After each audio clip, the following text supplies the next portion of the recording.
And this is the big news that we are currently tracking from Karnataka. Former Chief Minister of Karnataka, Siddaramaiah, who took part in the Padayatra that took place today, returns home due to slight fever. Post 12, his temperature increased and hence returned to Bengaluru.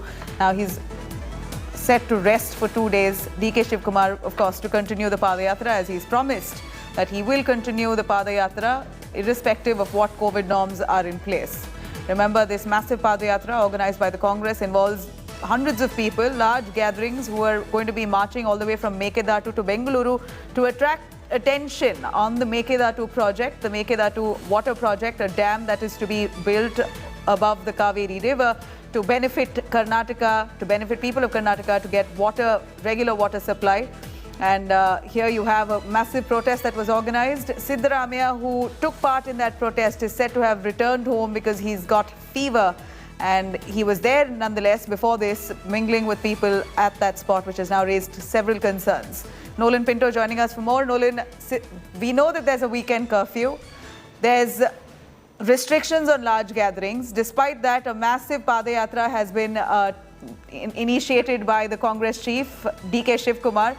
He's defied all COVID norms in place and said that there's hardly any hospital admissions. People have mild symptoms. It's all right. We will continue with our Padayatra, whatever restrictions be. That's unfortunate with Karnataka seeing a huge spike in COVID cases. Here's a Padayatra that's on, and one of their own, Siddaramaiah, now said to have fever. Let's keep our fingers crossed that he's not COVID positive. Nabila, yesterday the state recorded some close to 9,000 odd cases. Today, we just received that information. The state has recorded some 12,000. So you see the numbers. DK Shivakumar, KCC president, has been saying from the past few days that this surge is basically inflated by the government over here. And this has been done in order to stop the Padayatra, the 10-day Padayatra that the Congress wanted to start. This is a few days ago. Now, in spite of the weekend curfew, that Saturday and Sunday, today we went to this place, that Sangam and Mekedatu, where you have, they said that they would follow all COVID appropriate behavior. Supporters would be wearing a mask. They would actually make sure that there was social distancing.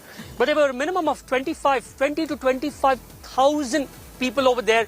Extremely dangerous, Nabila. We had to take care. We were in fact wearing double masks when we were in that place because nobody wears masks. Hardly a few people wear masks, and when you have 20 to 25,000 everywhere around you, where is the social distancing? And most of the politicians do not wear masks.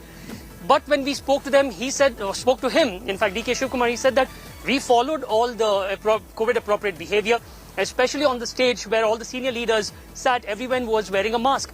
Yes, everyone was wearing a mask. That is only the senior leaders, but not the supporters, the 25,000 odd supporters. It's really dangerous. Well, it is now so the scary. Chief Minister has spoken on this. He said that a notice has been sent to the party, he says, and they will take action against any violation.